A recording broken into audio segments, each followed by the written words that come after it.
Вот если кто-то думает, что вот как-то вот это все создается само собой и все, нет, нет. То есть это каждая копейка на счету, это каждая мысль, вот это можно добавить. Об экономике своего хозяйства директор Татьяна Костылева думает постоянно. И не только думает. Очередная реконструкция одной из старых ферм уже вышла на финишную прямую. А значит, надо готовиться к увеличению поголовья. Сразу встает вопрос, чем кормить буренушек. Недостаток пашни – главная проблема местных аграриев. В прошлом году даже приглашали специалистов для анализа соседних угодий. Выводы не обрадовали. Они даже не могут понять, почему на них ничего не растет. То есть они делали несколько анализов, там вроде бы как будто даже выходят нижние слои.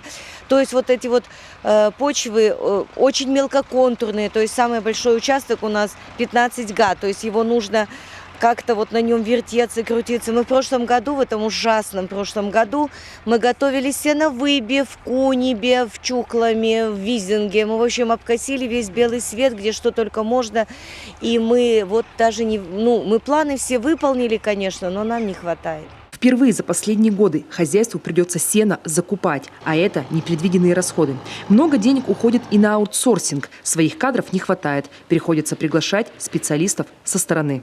Несмотря на то, что у нас зарплаты очень хорошие, постоянные, у нас есть полный социальный пакет, гарантия, санкурлечение, но тем не менее, так как производство постоянно модернизируется, расширяется, мы испытываем нехватку высококвалифицированных специалистов, таких как ветеринарные врачи, ветеринарные фельдшеры, механизаторы, операторы.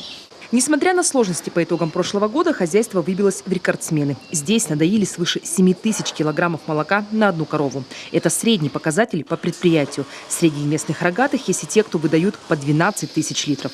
Над повышением удоев здесь трудятся даже роботы. Одни доят, другие следят за рационом. Вот этот бесшумный контролер кормов круглосуточно поправляет сено. А потому на столе у буренок пусто не бывает. Не пугают, живут они нормально. Своей жизнью, ходят на дойку сами, в основном. Есть, конечно, такие, которых надо подогнать иногда, а так нет. Наша вообще задача просто следить за чистотой, чтобы они не гоняли друг друга. А еще в хозяйстве применяют передовые мировые технологии. За опытом обращаются к голландским фермерам. Тесно сотрудничают и с нашими учеными. В сложных северных климатических условиях без этого о рекордах и мечтать не стоит, говорят местные аграрии. Успех современного сельского хозяйства – это так называемые 4К.